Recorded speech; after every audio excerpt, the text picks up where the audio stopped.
Hi, I'm Andrea and I'm the director at the Goddard School of Alexandria. In the toddler room, our children are anywhere from 12 to 24 months.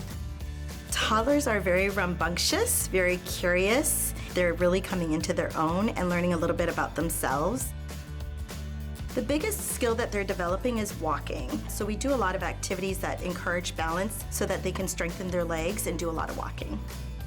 They're also learning how to talk and communicate. Some of them communicate using their hands, some communicate using facial expressions, but a lot of times we're encouraging them to use their words.